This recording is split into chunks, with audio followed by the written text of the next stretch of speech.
peut-être, voilà. Merci. Donc on trouve voilà cette définition théologique de la prophétie qui dit que c'est un discours émanant de l'inspiration divine et déclarant les desseins de Dieu, soit pour reprendre et admonester le méchant ou pour réconforter l'affligé et révéler les choses cachées.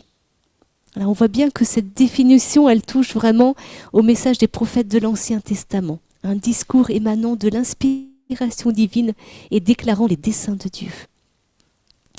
Et donc, on a ces visages, vraiment ces figures de l'Ancien Testament. Et puis, pour le Nouveau Testament, le dictionnaire dit que c'est une prédiction des événements relatifs au royaume de Jésus-Christ et son rapide triomphe. Prédiction des événements relatifs au royaume de Jésus-Christ et son rapide triomphe, avec les consolations et exhortations lui appartenant, l'esprit de prophétie, l'esprit divin, dès qu'elle vient, cette faculté. Et il nous est dit aussi que c'est un discours des enseignants chrétiens appelés prophètes et des dons et missions de ces prophètes qui sont mis à part pour enseigner l'évangile et dont les prédictions s'accomplissent pour le royaume de Jésus-Christ. Voilà, c'est tout ce qui nous est donné. Vous voyez cette palette de la définition de ce qu'est la prophétie dans le dictionnaire de théologie. Et pour nous, c'est important, voilà, on a ces images qui nous reviennent. Je pense quand on parle prophète, on pense aux prophètes de l'Ancien Testament, à ces grandes figures, et on pense aux prophètes avec leurs limites, leur fragilité, leur histoire à chacun, que le Seigneur envoie porter sa parole. Et puis il y a Jonas qui fuit à l'autre bout, voilà. C'est intéressant de voir chacun se sentir soit trop jeune, soit incapable, soit voilà, avec ses limites vraiment humaines et ses fragilités.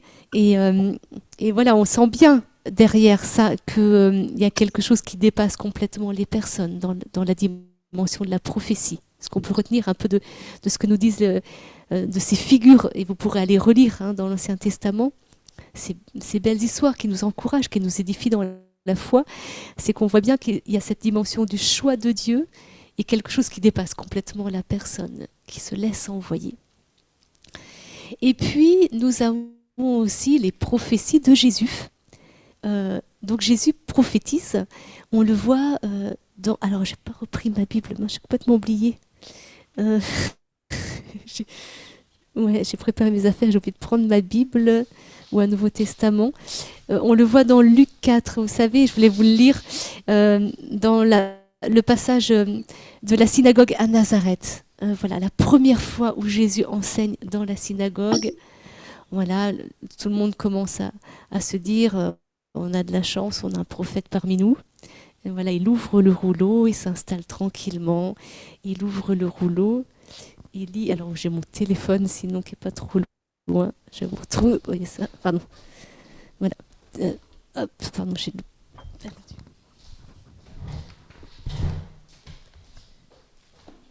Voilà. J'ai plus mes petites marques. Donc dans Luc 4, j'aime beaucoup ce passage, c'est pour ça. Je perds mes écouteurs au passage. Oh, punaise. Donc on imagine bien Jésus, voilà, qui prend le temps. On dit, il vint à Nazareth où il avait été élevé. Il entra, suivant la coutume, le jour du Shabbat dans la synagogue. Il se leva pour faire la lecture. Donc on voit Jésus qui se lève, qui s'installe, qui déplie le rouleau, qui le déroule. On lui donne le livre et il proclame ceci. L'Esprit du Seigneur est sur moi parce qu'il m'a conféré l'onction pour annoncer la bonne nouvelle aux pauvres. Il m'a envoyé proclamer aux captifs la libération et aux aveugles le retour à la vue, renvoyer les opprimés en liberté, proclamer une année d'accueil pour le Seigneur. Alors, il y a plusieurs versions, mais voilà, vous avez la version de la Tob. Et j'aime beaucoup, première prédication de Jésus, il replie le rouleau et il dit juste « Aujourd'hui, cette écriture est accomplie pour vous qui l'entendez. » Super prédication, efficace, une phrase. Mais vous voyez, il s'approprie. Là, il y a quelque chose vraiment de prophétique à ce moment-là. Jésus prophétise sur sur sa mission qui s'ouvre. Il prophétise que va être annoncée la bonne nouvelle, que les captifs vont être libérés, que les aveugles retrouvent la vue. Et voilà, c'est intéressant pour nous de voir cette simplicité, cette efficacité dans la prophétie de Jésus. On le voit aussi dans Luc 13, dans ce très beau passage aussi où Jésus prophétise sur Jérusalem.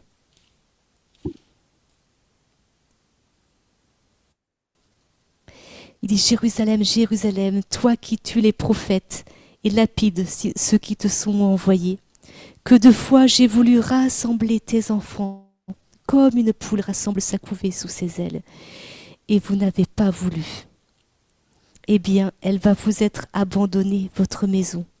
Et je vous le dis, vous ne me verrez plus jusqu'à ce que vienne le temps où vous direz « Béni soit au nom du Seigneur, celui qui vient ». Et là, on voit bien dans le contenu, vraiment ces proclamations du prophète où il y a cette parole vraiment de malédiction, mais cette plainte vraiment qui remonte du cœur de Dieu. Jérusalem, Jérusalem, toi qui tues les prophètes. Et donc, on voit, voilà, Jésus a été pleinement prêtre, prophète et roi. Il a vraiment vécu. Il y a d'autres passages. Et on peut faire mémoire aussi de ce beau moment où Jésus reçoit une prophétie. Là, c'est les fois où il parle. Ce beau moment où il reçoit une prophétie à son baptême. Il y a vraiment cette colombe, cette parole, tu es mon fils bien-aimé. Et vraiment, voilà, on voit que c'est simple, mais voilà, il y a tout qui est compris dedans. Toute la prophétie de Jésus, vraiment tout l'appel qui repose vraiment sur sa mission. Il peut entrer pleinement à partir de son baptême dans sa mission. Et puis on voit aussi pour Jésus une autre forme de prophétie. Quand il appelle Simon Pierre, quand il va donner son nom nouveau à Pierre. Vous voyez, il y a quelque chose de prophétique aussi à ce moment-là, de la part du Seigneur. Donc Jésus lui dit vraiment, tu es cette pierre, et sur cette pierre je bâtirai mon église. Et il donne à Pierre vraiment cet élan prophétique et cet appel pour sa vie, la mission et l'appel qui repose sur sa vie. Donc il l'a fait avec plusieurs aussi de ses apôtres, il y a d'autres moments, mais vous voyez, on peut voir un peu par ces prophéties un peu différentes comment Jésus est prophète, pleinement prophète.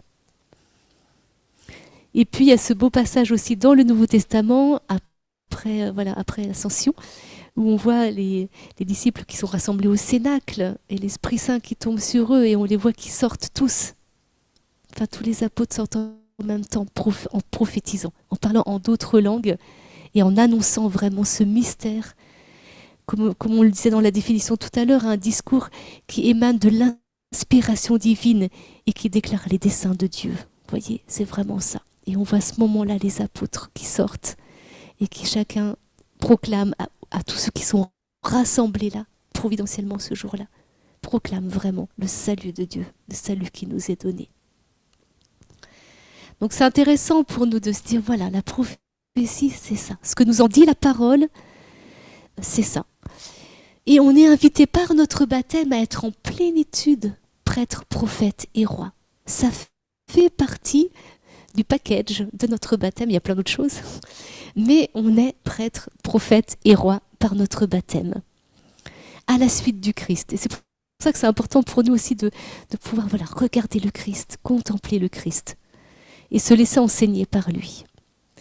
Et l'Église nous dit ceci dans Lumen Gentium, au paragraphe 35. Elle nous dit comment être prophète. Voilà, elle dit ceci, c'est un peu long, mais je vous lis parce que c'est très beau. Le Christ, grand prophète, qui par le témoignage de sa vie et la puissance de sa parole a proclamé le royaume du Père, accomplit sa fonction prophétique jusqu'à la pleine manifestation de la gloire, non seulement par la hiérarchie qui enseigne en son nom et avec son pouvoir, mais aussi par les laïcs, dont il fait pour cela également des témoins, en les pourvoyant du sens de la foi et de la grâce de la parole, afin que brille dans la vie quotidienne, familiale et sociale la force de l'Évangile. Ils se présentent comme des fils de la promesse, lorsque, fermes dans la foi et dans l'espérance, ils mettent à profit le moment présent et attendent avec constance la gloire à venir.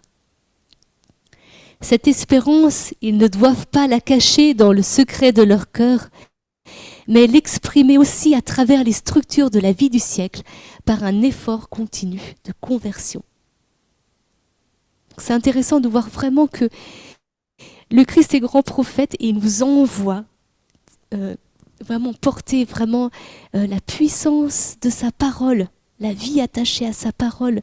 Il nous envoie vraiment proclamer le royaume du Père et accomplir pleinement la fonction prophétique du Christ jusqu'à la pleine manifestation de sa gloire. Et c'est vraiment quelque chose que l'on vit concrètement dans notre vie quotidienne.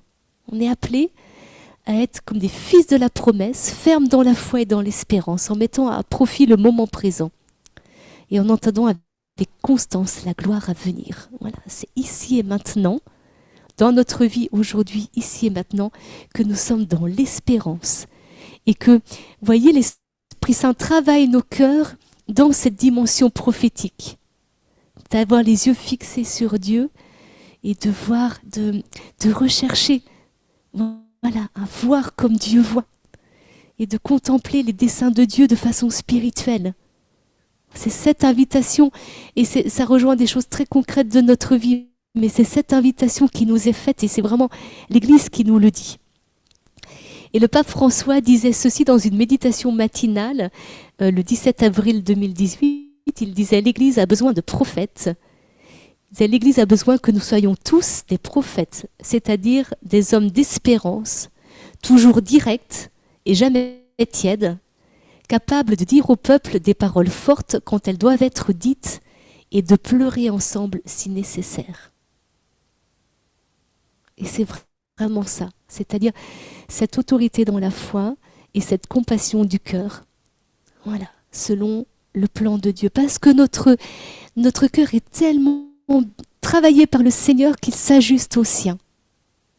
Et que notre parole, ça devient vraiment la parole de Dieu. Mais il y a un travail d'émondage.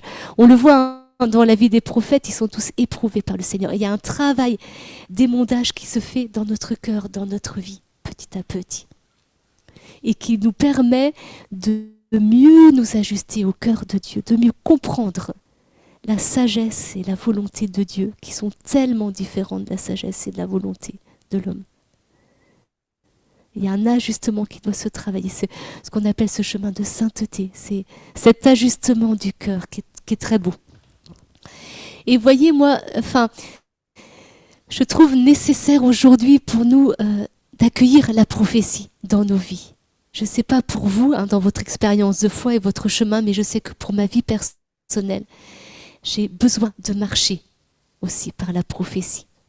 Que Dieu puisse parler sur ma vie. Et c'est un vrai encouragement, je trouve, voilà, de savoir qu'il y a des paroles qui ont pu nous être données il y a 20 ans, il y a 15 ans, et qui nous font vivre encore aujourd'hui. Parce que Dieu ne change pas, et que quand il révèle ses promesses et sa volonté sur nos vies, c'est comme une source jaillissante à laquelle on peut revenir. C'est sa parole de vie pour nous, sa parole d'amour. Et du coup, on a vraiment besoin d'apprendre à accueillir ce regard du Père sur notre vie. On a besoin d'apprendre à accueillir cette parole, ce regard, cette parole du Père sur notre vie. Vraiment le logos qui crée. Vous voyez, les prophéties, dans la vie spirituelle, c'est comme s'il y avait des semences qui sont semées dans notre cœur et qui grandissent et qui portent du fruit. Et on a besoin de laisser Dieu parler sur nos vies pour que nos vies soient fécondes et portent du fruit.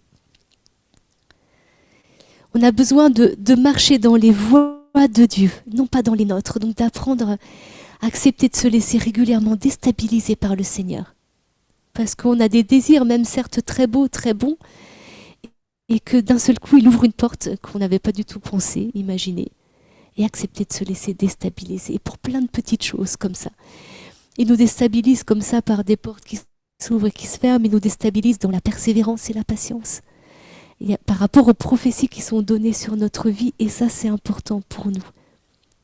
Mais ça change beaucoup de choses quand il y a vraiment une parole sur nos vies qui nous nourrit et qui nous fait avancer. On avance à pas de géant. Il y a quelque chose où ça nous tient ferme et solide. Un peu, ça rejoint l'armure dans Éphésiens où on a vraiment cette carapace de la justice. Enfin, pas cette carapace, mais cette armure, voilà, de la justice. Dieu nous rend justes et par le salut et l'ajustement au fur et à mesure de notre cœur à sa volonté et à cette justice qui nous tient debout. Et donc on a besoin, voilà, de discerner les voies de Dieu et puis d'apprendre à lui dire oui, voilà, parce que des fois on dit non, et d'apprendre à dire oui à Dieu et de réaliser en expérimentant. On a besoin de le réaliser concrètement tous, hein. On est tous des enfants qui l'éduquent. Et des fois, on va dire 3 fois non, puis une fois oui, et on se rend compte que c'est pour notre bonheur. Et du coup, on le garde précieusement, comme Marie faisait, elle méditait tout dans son cœur. On le garde précieusement dans notre cœur. Et on sait que la fois d'après, quand on va se sentir un peu troublé, déstabilisé, on pourra faire mémoire. La dernière fois, j'étais déstabilisée, mais j'ai quand même dit oui à Dieu. J'ai marché dans ses voies, et c'était pour mon bonheur. Et vous voyez, dans la vie prophétique, il y a quelque chose de cet ordre-là. La prophétie, elle nous permet de trouver jour après jour une force et un courage. Comme je disais, parce que Dieu ne change pas et qu'il nous aime et qu'il nous aide. Dieu est immuable, mais c'est pas comme si il parlait un jour, puis après il n'est plus là, et puis 10 ans après il revient avec une nouvelle prophétie. Non, la prophétie, elle s'actualise et Dieu nous aide et nous aime chacun des jours de notre vie. Il prend les devants, voilà, puis il ne se décourage pas, il revient s'il y a besoin. Et ça, c'est important pour nous de le réaliser, que cette prophétie, elle va se déployer, elle va grandir, on va rentrer dedans. Cette dimension prophétique dans notre vie, elle va être différente selon chacun. Et dans le contenu, voilà, parce qu'il y a des appels différents qui reposent sur nos vies, et dans la façon de l'accueillir, de laisser Dieu nous parler. Mais c'est pour ça que c'est important de commencer par accueillir d'abord ce regard du Père sur nos vies, de se laisser regarder par Dieu comme son enfant bien-aimé, son enfant unique. Et parce qu'on fait ce travail, juste cet exercice spirituel, on va pouvoir ensuite laisser Dieu parler sur nos vies et accueillir vraiment pas ce qu'on voudrait, parce qu'on aime bien, parce qu'on voit chez le voisin, mais vraiment ce que Dieu veut pour nous et se rendre compte à quel point c'est ajusté à la dimension de notre cœur et à tout ce que le Seigneur avait déjà préparé. Vous voyez, il prépare la terre pour déposer les semailles qui sont adaptées à chacun. Les fruits que Dieu veut faire porter à notre vie sont adaptés à chacun de nous. Et ce travail de la terre, c'est tout ce qu'on éprouve quand on commence dans notre vie de foi. Au début, ça pousse très vite, ça fleurit, il y a le soleil, tout va bien. Puis après, ça commence à être un peu éprouvé. Et il faut arracher des mauvaises herbes. Des fois, on se dit, c'est bien aride. Voilà. Et pour continuer à arroser un peu comme on peut, on passe par des moments plus désertiques que d'autres. Et voilà, mais tout ça, ça travaille notre terre. Et on est tellement chacun unique. On a une terre qui raconte notre histoire. Et c'est beau de voir que, du coup, Dieu va faire porter du fruit de façon unique. Et c'est important pour nous de le réaliser, de nous laisser vraiment aimer et aider par Dieu selon son plan d'amour, selon ce regard qu'il pose unique sur chacun de nous. Et donc, on est aussi invité à discerner les signes des temps. Comme on disait, la définition du prophète, c'est quelqu'un qui, dans un discours, va déclarer les desseins de Dieu. Et donc, pour déclarer les desseins de Dieu, vraiment, on a aussi à se laisser enseigner pour apprendre à discerner les signes des temps. Ça, c'est vraiment dans la dimension prophétique. C'est être un peu, si vous voulez, on est toujours un peu en avance. Le Seigneur va nous faire prier pour des intentions, va nous montrer des choses. Et des fois, on se sent un peu en décalage. Quand on est missionnaire, par exemple, on peut être dans un lieu de vie et se sentir un peu seul. Voilà, on a ce ressenti des fois d'être un peu seul dans ce qu'on vit spirituellement. Mais ça fait partie un peu de cette dimension aussi prophétique dans notre vie. Après, bien sûr, le Seigneur souvent nous donne des frères et sœurs avec qui on va pouvoir prier ensemble et se porter dans la foi. Mais on va apprendre ensemble à discerner, c'est-à-dire ce bon sens un peu spirituel qui fait qu'on ouvre les yeux. On n'est pas que centré sur sa vie, sa relation à Dieu. Mais on va vraiment s'intéresser, vraiment peuple de Dieu qui est autour de nous, aux signes que Dieu donne pour notre pays, pour notre monde, à ce que l'on peut voir. On va ouvrir nos oreilles, nos yeux, notre cœur vraiment pour discerner autour de nous. Vraiment les desseins de Dieu et ce que Dieu fait et comprendre avec notre intelligence spirituelle où il veut nous conduire. Et parfois, justement, on va prier prophétiquement et le Seigneur va vraiment venir par sa parole, par des images, nous éclairer et nous emmener plus loin. Mais on a besoin, vous voyez, en tant que prophète, il y a quelque chose où le prophète, comme on disait, il peut pleurer, enfin, il peut venir réajuster des choses, mais aussi pleurer, c'est-à-dire que nos entrailles, notre cœur sont saisis de compassion. Et on a besoin, enfin, vous voyez, notre vie, elle n'est pas donnée pour nous-mêmes. Enfin, Dieu nous donne tout ce dont nous avons besoin pour que notre vie, elle soit donnée de manière tellement différente. C'est merveilleux de voir de quelle façon notre vie peut être donnée. Mais il y a cette dimension vraiment, voilà, d'être invité à discerner les signes des temps, pour intercéder, pour être, voilà, ceux qui sont avec leur armure, là dont on parlait tout à l'heure dans Éphésiens, vraiment avec cette, voilà, notre armure de la justice, et on est là et on intercède et on tient debout pour le Seigneur. Et voyez, à travers tout ça, le Seigneur travaille dans nos cœurs l'humilité et la patience. Et ça, c'est les vertus du prophète. Dieu répond à nos prières, mais en son temps.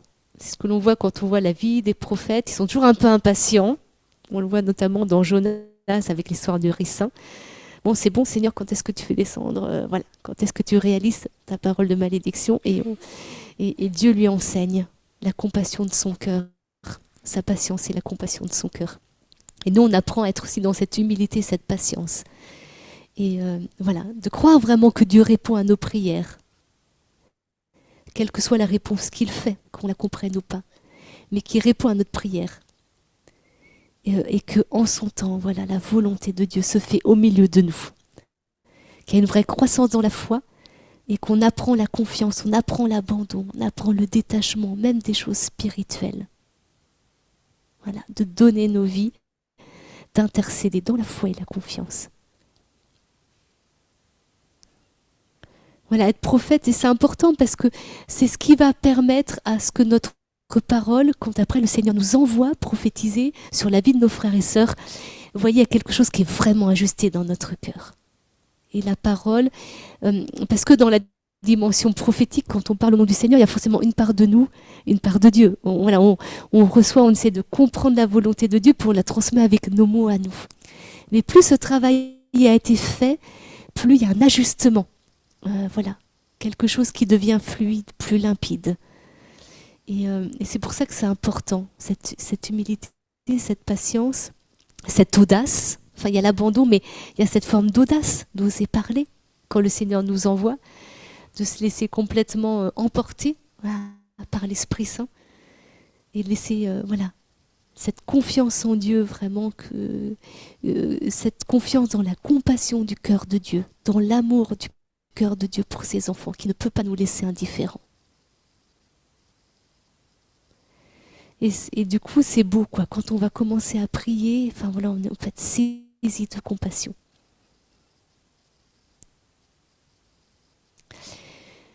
Voilà, et pour conclure, je rappellerai juste un passage, parce que pour nous aider un peu aussi dans nos assemblées de prière, qu'on répète un peu souvent, mais c'est bien de répéter les choses, ça permet d'intégrer.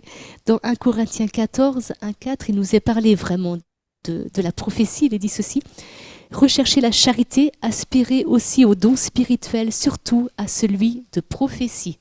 Aspirez au don spirituel, surtout à celui de prophétie. Quand Paul donne des conseils, voilà, on les écoute. Car celui qui parle en langue ne parle pas aux hommes, mais à Dieu. Personne en effet ne comprend. Il dit en esprit des choses mystérieuses. Celui qui prophétise, au contraire, parle aux hommes. Il édifie, exhorte, réconforte.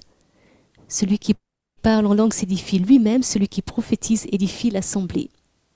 Alors quand Paul a dit ça, c'est parce que voilà, c'était facile dans la prière communautaire de beaucoup parler en langue, chanter en langue, et à un moment donné, voilà, fallait encourager les troupes à basculer aussi dans la prophétie. Mais c'est intéressant parce qu'en même temps qu'il encourage, là, il nous redit le sens de la prophétie dans une assemblée de prière, c'est pour édifier, exhorter, réconforter. Il y a toujours ces trois axes qui se libèrent. On voit la grâce de Dieu agir dans les cœurs, et vraiment les paroles qui sont données prophétiques à ce moment-là, elles sont dans le sens vraiment de construire la foi de l'autre, de l'édifier, de l'encourager en l'exhortant et de le consoler, de soulager la douleur, la détresse. Et c'est souvent, et c'est important pour nous d'avoir ça sur le cœur, ça nous aide aussi quand on prie ensemble et qu'on sent que il y a un esprit vraiment de prophétie qui se libère au milieu de nous, de se dire que ça va être ces 3 axes qui peuvent être donnés. Et puis de s'encourager en communauté, les uns les autres. Voilà quelques petits points sur la prophétie. Alors, je vous propose qu'on puisse prendre un temps questions-réponses. Avec Sœur Tabitha, on va prendre le temps de répondre à vos questions. Et puis après, on pourra faire un petit exercice pratique, si ça vous va. Donc, n'hésitez pas à lever la main si vous avez des questions. Voilà. Et puis de rallumer votre micro et de prendre la parole. Merci.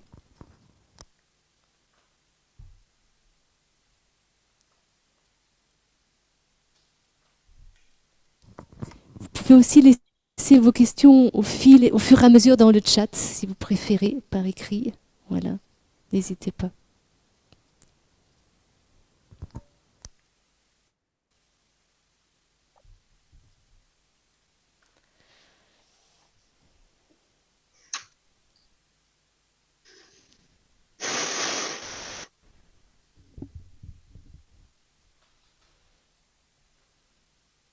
Alors, qui se lance? Ça peut être un témoignage, partager quelque chose que vous avez vécu, qui vous a vraiment travaillé sur le plan de la prophétie, qui vous a encouragé. Alors, il y a une première question. Comment faire la différence entre nos pensées et celles de Dieu? Alors, je commence, puis tu pourras compléter, Sœur Tabitha, si tu veux. Il y a vraiment justement cette posture dans la prière, quand on est dans l'intériorité, dans le cœur à cœur avec Dieu, et on se rend disponible à lui et à l'écoute, on peut faire confiance à ce que l'on reçoit. Et ça s'apprend en le pratiquant. Souvent, le Seigneur, au début, nous encourage aussi par des signes vraiment où on sent notre cœur qui brûle, on se sent pressé par Dieu. Et on comprend que ces pensées-là, ce qui nous vient sur le cœur à ce moment-là, ce qui nous vient dans l'esprit, c'est vraiment de Dieu. Mais il y a toujours une part de foi, c'est jamais une évidence. Donc c'est toujours dans la foi qu'on prophétise. Ça demande toujours beaucoup d'humilité. Et puis après, aussi en pratiquant, et puis le discernement des frères et sœurs qui fait que on apprend et puis on s'ajuste. Mais comme je vous disais, il y a tout ce travail du cœur qui se fait, qui nous rend plus disponibles vraiment à l'écoute intérieure, au cœur à cœur avec Dieu. Et c'est vraiment cette qualité d'intériorité et de cœur à cœur avec lui qui affine aussi notre écoute. Je ne sais pas si ça répond aux questions. Du coup, il y a plusieurs axes. C'est les choses qu'a dit déjà Ruth, mais souvent la voix de Dieu, elle va être aussi persistante, même si des fois elle peut être très fine. Il y a des fois des choses, ça revient et ça revient régulièrement. Et à un moment, tu te dis, bon, quand même, je vais faire cet acte de foi. Et en fait, ce qui va montrer si c'est la différence entre tes pensées et celles de Dieu, ça va être ce que ça va produire. En fait, par exemple, tu vas te rendre compte, mais sur des choses des fois très simples, je sais pas, que tu dois prendre contact avec quelqu'un que tu n'as pas vu depuis super longtemps, et c'est assez insistant un peu dans ta tête, et c'est au moment où tu vas te dire, bon allez, c'est bon, ça fait 3 jours que c'est là, c'est persistant, etc. Je prends mon téléphone et j'appelle, et la personne va te confirmer qu'elle avait vraiment besoin. En fait, on a besoin aussi de voir que quand on met en œuvre en fait notre foi et donc notre obéissance, ça produit quelque chose. Sinon, la personne, on dit, bon, non, tout va bien, etc. On se dit, bon, peut-être que c'était juste moi. En fait, on a besoin que Dieu nous montre par des choses concrètes une fois qu'on a obéi, en fait. Je ne sais pas si c'est un complément qui est suffisamment clair, mais de toute façon, rassurez-vous, c'est le problème qu'on a tous. Et à un moment, plus on apprend, et on a le droit de se tromper, que c'est pas très grave si à un moment, on a cru que c'était la voix de Dieu, puis que c'était pas ça. C'est pas grave, parce que Dieu continue de nous enseigner malgré tout. Et il voit comment il fait avec nous. Donc on n'a pas à s'inquiéter parce que on n'a pas, à un moment, on s'est trompé, quoi. Ça, c'est pas très grave. Ça rejoint un peu la deuxième question. La lecture de la prophétie n'est pas évidente. On croit que cela vient de soi-même. En fait, en général, on reçoit des prophéties des autres pour nous, et on en donne pour les autres. Voilà, là je ne sais pas si ça rejoint un peu la question qui était posée. Mais la lecture de la prophétie n'est pas évidente. C'est-à-dire que quand on reçoit quelque chose, on le reçoit dans la foi. Parfois, nous, on ne sait pas ce que ça rejoint. Par exemple, quand on a prophétisé sur ma vie, il y a des choses que de toute façon que j'ai mis de côté, que j'ai oublié, parce que il y a des prophéties qui ne résonnaient pas dans mon cœur, qui portaient pas de fruits. Par contre, il y a des prophéties qui, elles, résonnaient vraiment dans mon cœur. Et donc, même si ça venait me bousculer, mais on sent spirituellement, voilà, quand Dieu nous parle, quand quelqu'un prophétise sur notre vie de la part du Seigneur et que ça nous rejoint, que ça nous interpelle, on le sait, il y a quelque chose vraiment de notre cœur à cœur avec Dieu. Il y a comme une évidence. Même si c'est parfois déroutant et déstabilisant comme prophétie. Enfin voilà, c'est pas toujours des choses ce qu'on voudrait, quoi. Dieu peut nous emmener sur d'autres chemins que ce qu'on a prévu. Mais voilà, je sais pas si c'était exactement ça la question, c'est peut-être pas sûr. Martial, on te laisse la parole. Oui, merci. Quand on est arrivé à Toul, il y a 15 jours, j'avais depuis 48 heures une parole qui me parlait de mur d'étroitesse. Ça me revenait sans arrêt dans la tête et je savais pas quoi faire avec ça parce que je ne trouvais pas de passage biblique qui pouvait me mettre et les murs et l'étroitesse en même temps. Et quand on a commencé le samedi matin avant l'accueil des gens, cette parole un peu prophétique a été prononcée. Enfin, je l'ai prononcée dans la prière d'intercession. Et en fait, c'était les gens qui devaient accueillir toutes les personnes qui venaient au rassemblement de Toul pour faire tomber un peu nos idées rigides de ce que devait être un croyant, un chrétien, etc. Et qu'on ait vraiment les cœurs les plus ouverts possibles pour accueillir tous ceux qui allaient se présenter à cette jolie manifestation à Toul. Et je suis rentré à la maison 48 heures plus tard et j'avais toujours sur le cœur de dire est-ce que j'étais véritablement ajusté au moment de cette prière-là? Et le livre que j'étais en train de lire, quand j'ai terminé le chapitre, 48 heures plus tard, l'écrivain faisait exactement la même prière. Et là, j'ai reçu dans mon cœur que c'était vraiment une parole qui venait du Seigneur et qui venait confirmer que d'avoir osé le dire, même si moi je pensais que c'était pas trop bien ajusté, lui me confirmait 48 heures plus tard que ça faisait bien partie de sa volonté. Voilà, on voit les encouragements dont on parlait tout à l'heure. Merci Martial. Alors sinon, il y a la question, la prophétie exhorte, encourage, console. Comment comprendre dans ce cadre les paroles de malédiction de Jésus? Que penser des prophètes de malheur? Alors il y a deux choses, justement, les paroles de malédiction, là, quand Jésus pleure sur Jérusalem, ou quand il y a le figuier stérile, c'est ces paroles aussi d'autorité sur quelque chose qui est déjà là. Enfin, quand il pleure sur Jérusalem, c'est, voilà, Jérusalem, tu as tué tes prophètes. C'est comme, des fois, on a l'impression que le malheur, c'est pas une confession. Effectivement, il y a des prophéties qui annoncent dans les prophètes de l'Ancien Testament. Mais là, c'est intéressant de voir que Jésus met en mots une réalité qui touche le cœur de Dieu. Et par exemple, on pourrait avoir une sorte de prophétie de malédiction sur la France en disant, mais fille aînée de l'Église, enfin voilà, que fais-tu de ces promesses de vie? Toi enfin, vous voyez, il y a cette parole parfois de Dieu vraiment qui vient interpeller, on sent son cœur qui tressaille, quoi. Et c'est pas appeler la malédiction, c'est mettre en mots ce qui est vraiment, enfin voilà, faire jaillir la lumière là quelque part pour faire comprendre. Alors des fois c'est des mots un peu forts, quoi. Et quand les prophètes, alors je reste avec Jonas parce qu'on a démarré avec lui, mais c'est un appel à la conversion. Quand il y avait cette proclamation, Ninive sera détruite, voilà. Et c'était un encouragement et un appel à la conversion. Effectivement, après, il y a aussi des choses où, dans l'Ancien Testament, on est dans l'Ancienne Alliance, pas dans la Nouvelle, pas dans le temps de la Révélation. Voilà, il y a des choses parfois c'est normal, qui peuvent heurter nos intelligences, voilà, qu'on accueille avec le cœur, dans ce mystère aussi qui nous dépasse. C'est vrai que par exemple pendant la période du Covid, on a vu fleurir beaucoup de prophètes qui prophétisaient, on va dire, des malheurs à venir. Mais en fait, ce qui différencie un prophète de prophétie qui vient du Seigneur, alors après il y a tout le discernement, etc. Mais c'est que si le Seigneur annonce quelque chose qui est en train de se passer, même si c'est dur, c'est parce que derrière, il annonce aussi le plan qui est en train d'arriver. Et l'un ne va jamais sans l'autre, en fait. Dieu ne peut pas dire...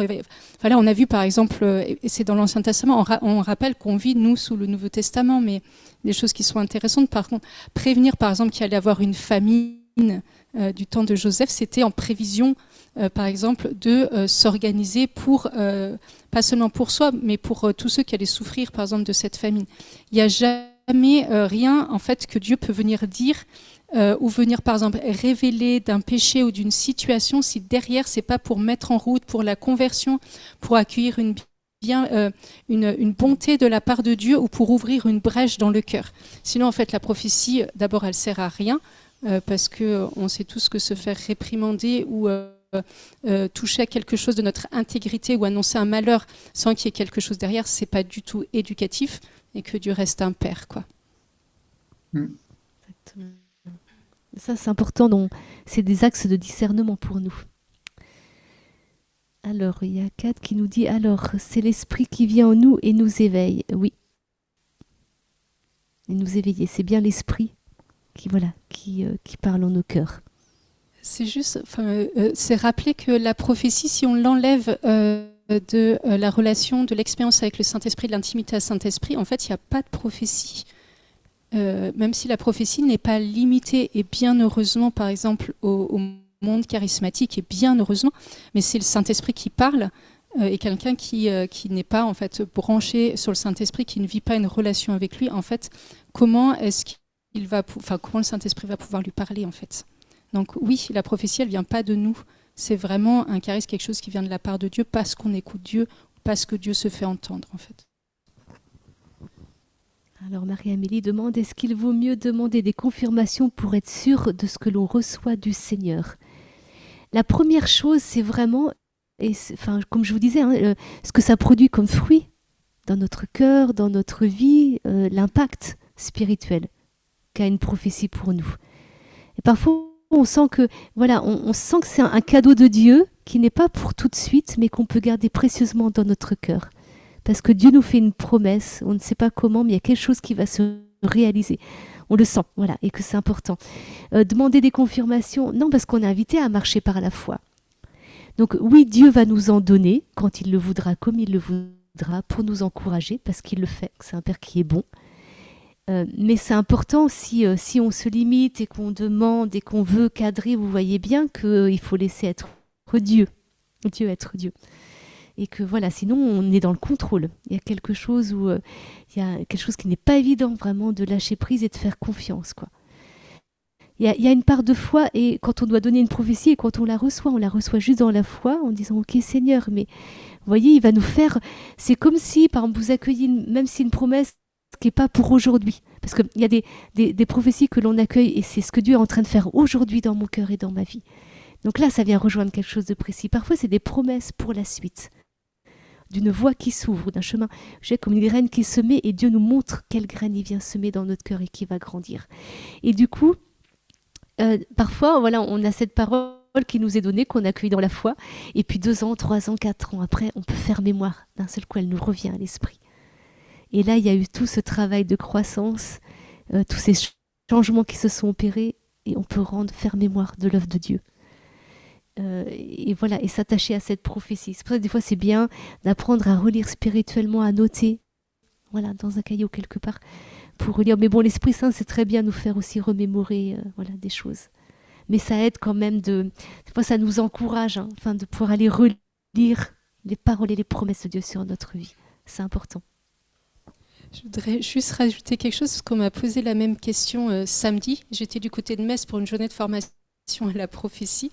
Et on m'a posé un peu cette question-là, mais dans le cadre des assemblées, quand on est plusieurs, et je leur ai juste répondu que si tout le monde attend que tout le monde confirme ce qu'il y a, mais à quel moment la prophétie démarre dans l'assemblée? Donc à un moment, il faut un courageux qui commence à ouvrir la bouche pour encourager les autres, parce que sinon, si tout le monde se tait, et on voit, alors, il y a des endroits qui sont un peu, on va dire qui sont très fervents et qui osent, mais il y a beaucoup d'endroits qui sont très frileux parce qu'on a peur et qu'on n'ose pas. Voilà, il faut être juste les courageux qui démarrent et qui impulsent du coup l'esprit de prophétie quand vous priez, que ce soit à la maison, que ce soit dans vos groupes de prière, mais dans la prière ensemble en fait, communautaire. Voilà, il faut que les courageux se lèvent.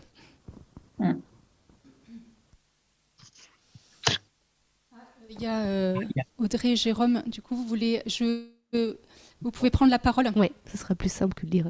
Non, c'était juste pour faire un témoignage. En 2018, on avait vécu quelque chose qui était mauvais. Et je prie le Seigneur. On n'entend pas bien. Ah, pardon. Merci. Le Seigneur me disait, Merci. le jour où tu arrêteras de fumer, tu verras que ta vie s'ouvrira à toi. Et j'ai commencé à entreprendre au mois de janvier cette année, mais il y avait quelque chose qui me bloquait. Et il y a 15 jours, à Toul, justement, Ève-Marie a prononcé une parole en disant que il y avait quelqu'un qui était en train d'arrêter de fumer et que Jésus agissait sur lui et qu'à partir de maintenant, le tabac ne serait plus un frein, en fait. Et depuis que je suis rentré de Toul, en fait, j'ai plus du tout envie de fumer. Et c'est vrai que aujourd'hui, notre vie, elle s'ouvre vraiment dans le Seigneur depuis. Et je me rends compte qu'en 2018, sans le savoir, et que c'est aujourd'hui suite à ça, que le Seigneur m'avait mis une parole prophétique et que voilà, comme Sœur Ruth disait tout à l'heure, des fois, les paroles, elles peuvent venir de 3, 4, 5 ans en arrière. Et en fait, voilà, c'était important d'essayer de les noter et de les garder parce que, voilà, en fait, c'est une motivation pour moi supplémentaire de me dire, non, touche pas à la cigarette parce que tu resteras comme ça dans les plans de Dieu et tu avanceras toujours selon son dessein, quoi. Amen, c'est exactement ça. En fait, c'est tellement beau. C'est comme si Dieu, dans sa pédagogie, non seulement il fait œuvre de salut, nous libère, mais il veut qu'on découvre vraiment sa tendresse de Père. Donc il prévient à l'avance, voilà, il place les choses, et puis on peut faire mémoire et se dire, mais comme Dieu est bon, voilà, comme il prend soin de nous. Et c'est beau aussi quand c'est des choses qui touchent à notre vocation, un déploiement spirituel dans notre vie. Parfois Dieu a déposé des choses, mais ça se réalise beaucoup plus tard. Et c'est touchant, quoi, de voir. Ça nous met quand même en route dans la foi, dans l'attente, confiante. Et c'est beau, quoi, quand on voit la réalisation. Voilà, ça nous aide vraiment tout ça à faire mémoire.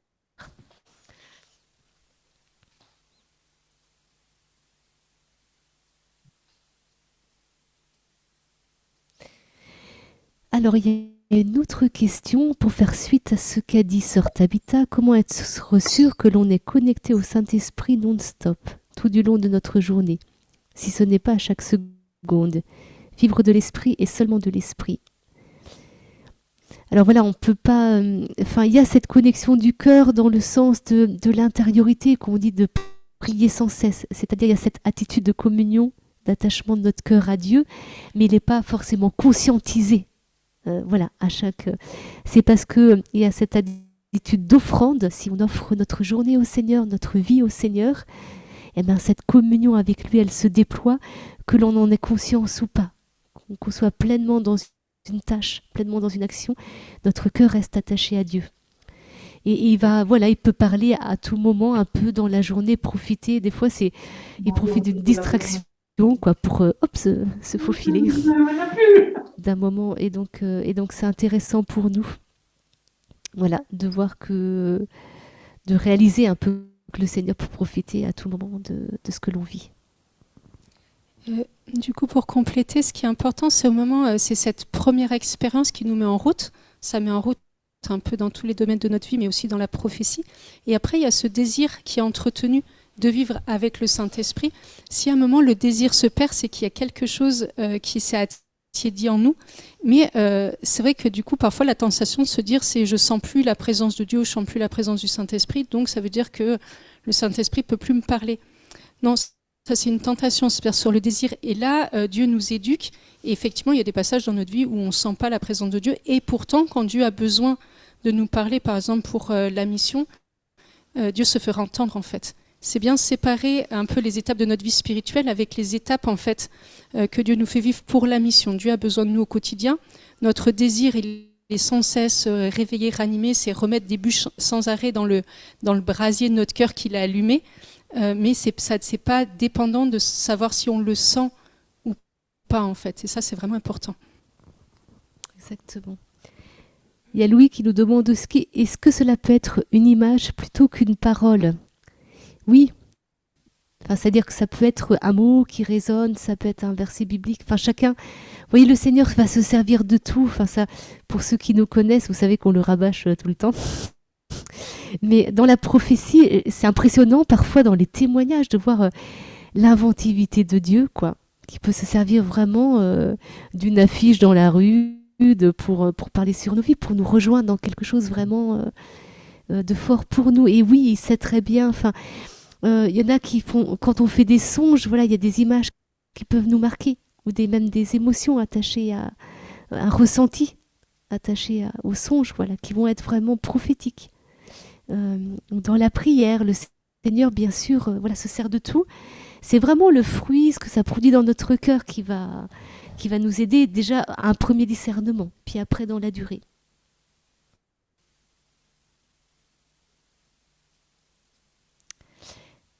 Voilà, voilà. Est-ce qu'il y a une dernière question? Une ou deux? Ouais, quelqu'un veut prendre la parole pour nous donner aussi un autre témoignage? On en a eu deux très beaux. Domi. Quel témoignage? Comme vous voulez. Sinon, on va faire un exercice pratique. Voilà. Alors, on vous propose